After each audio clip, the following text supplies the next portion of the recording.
On Halloween, we're supposed to be scared by ghouls and ghosts, but this year it seems people are more afraid about what they can or cannot wear.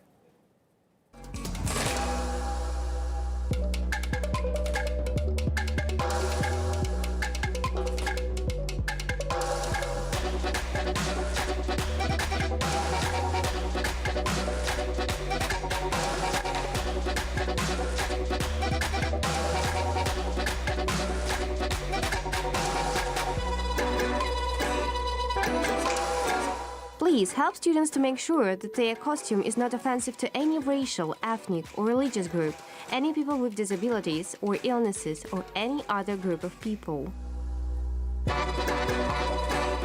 You don't want to say, I'm going to wear this to purposely mock you or mock what your culture stands for. But I think there's a difference between that and telling your students wearing a sombrero with a mustache is somehow racist.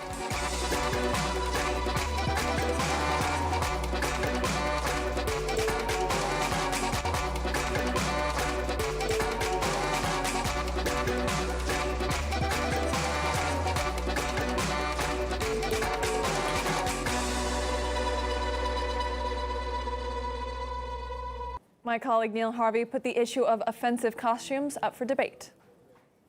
Well, I think that you have to be sensitive to the actual group that the people are dressing up as. Rather than listening to ourselves, we should listen to the group that's being dressed up as. And I think that that's an important thing. We have to stop being so sensitive. I mean, I've been told before that me wearing a Make America Great Again hat is offensive. So where do we draw the line? I think that's where we have a very clear problem. Kids, universities, professors, they don't have to be tone deaf, and they can actually listen to the actual group and listen from them actually what's offensive or not offensive. And I think that's the right way to approach these. You know, if somebody's offended, I think you should need to try to be sensitive and not offend people. But I don't know how this has gone so far on these college campuses that now we're going to call people out on Halloween. Talk about ruining a holiday. So I think that you can go too far in terms of something that's offensive and divisive, even for a comedian. So I think you just kind of thread the needle and you got to be respectful. What scares me about this topic is I feel like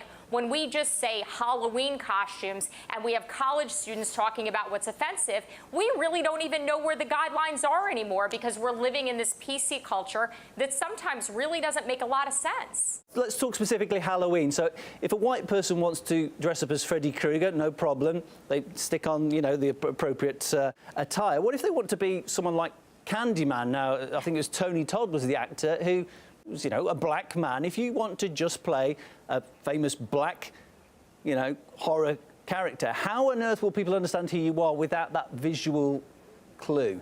I would probably just stay away from it because you have to ask yourself the question, is the squeeze worth the juice? But for example, say I wanted to play Michael Jackson, would I be in trouble for that? And how do I dress up in that kind of costume? You know, I wish we could just embrace people for who they are and that we could not have the racial division that we have in this country. And I've been told before that it's really easy for me to say that sitting back as a Caucasian woman in America.